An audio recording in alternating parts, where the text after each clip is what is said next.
Baik, di sini saya akan mendemokan dari perancangan sistem monitor dan kontrol kualitas air pada budidaya kutu air berbasis IoT. Dapat kita lihat pada tampilan website bahwa ada data 10 record terakhir, dan yang di atasnya adalah keadaan alat saat ini, di mana relay sekarang sedang off, suhu air sedang keadaannya seperti ini, gas amonia nilainya segini, dan pH nilainya segini. Di bawahnya adalah record data terakhir.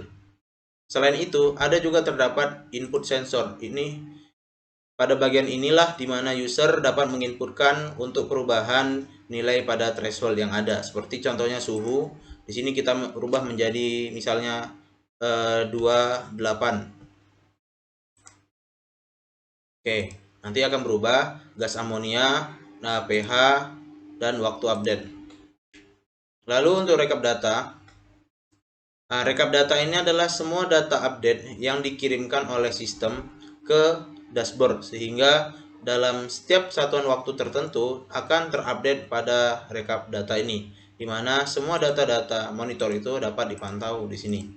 Selain itu, di sini juga ada fitur filter untuk mencari pada tanggal tertentu. Misalnya kita mencari pada tanggal hari ini, tanggal 2, kita filter, maka akan muncul semua data monitor pada tanggal 2 saja.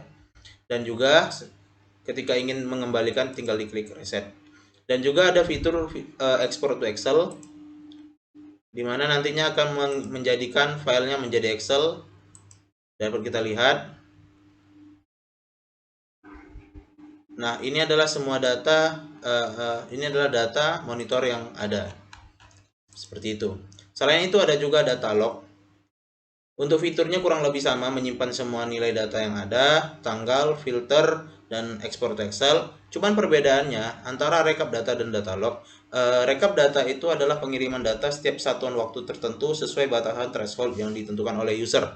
Sementara data log adalah ketika terjadi aktivitas pada alat. Semisal user mengatur waktu adalah 3 menit sekali mengirimkan data, tetapi di tengah-tengahnya itu ternyata ada perubahan kualitas air, misal pada menit ke-1, otomatis akan dikirimkan data ke dashboard, akan dikirimkan data ke web, dan data itu digolongkan ke dalam data log, seperti itu. Oleh karena itu, makanya di dashboard ada penanda bahwa update dan log. Selanjutnya, saya akan menunjukkan alatnya. Di sini ada kolam budidaya kutu air, di mana nantinya kolam ini akan dikuras dan diisi kembali untuk menormalkan kualitas airnya.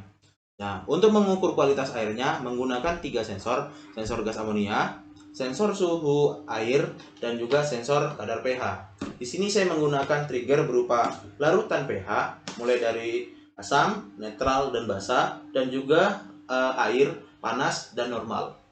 Kita akan mencoba pada air. Ketika airnya sedang panas, anggap air dalam kolamnya sedang panas, maka otomatis pompa akan secara otomatis hidup.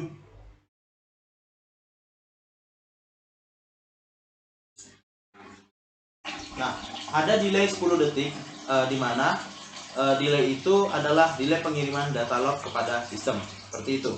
Nantinya data ini akan dikirimkan ke dalam website. Selanjutnya kita normalkan kembali keadaan airnya.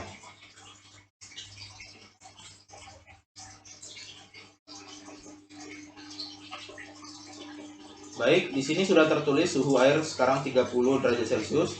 Di mana tadi kita mulai menentukan batasannya bahwa 20-an, sekarang 28, 27.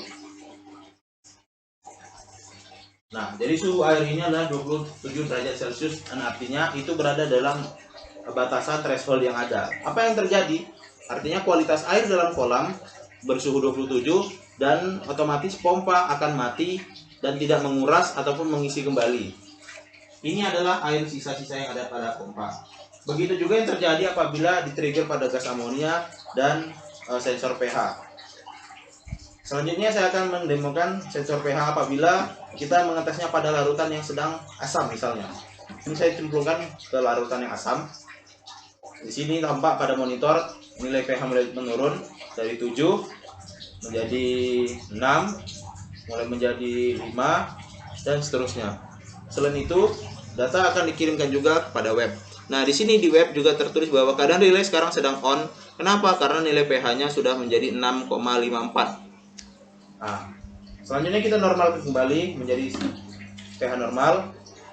Di sini data pada LCD terus diupdate, mulai naik menjadi 6, 6,5 sampai menjadi normal kembali.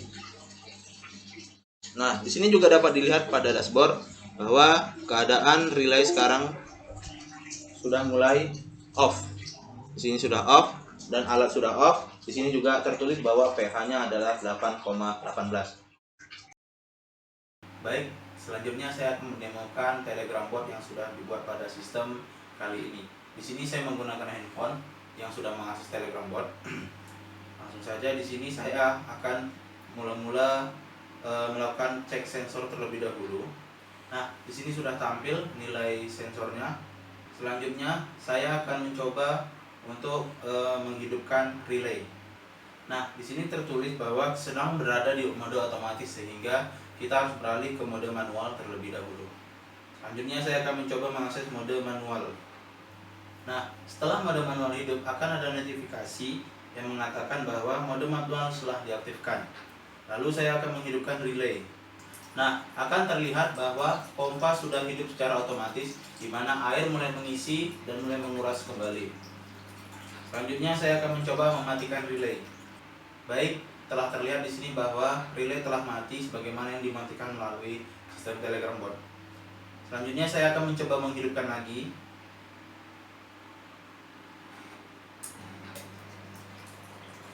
Dan terlihat bahwa pompa hidup. Selanjutnya saya akan melakukan cek sensor. Baik, di sini telah dilihat bahwa keadaan relay telah on. Bagaimana kita mengikuti sensor? Selanjutnya saya akan mengembalikan ke mode otomatis. Baik, di sini terlihat bahwa alat kembali mati. Kenapa? Karena yang sebagaimana kita ketahui bahwa keadaan kualitas air tadi normal. Karena kalau kembali ke mode otomatis seharusnya relay pun akan mati kembali. Terakhir saya akan mengecek sensor lagi. Nah, terlihat bahwa relay sudah mati dalam mode otomatis. Dan tentunya semua data pergerakan ini tersimpan dan termonitor melalui aplikasi web. Demikian demo yang dapat saya jelaskan. Lebih dan kurangnya terima kasih.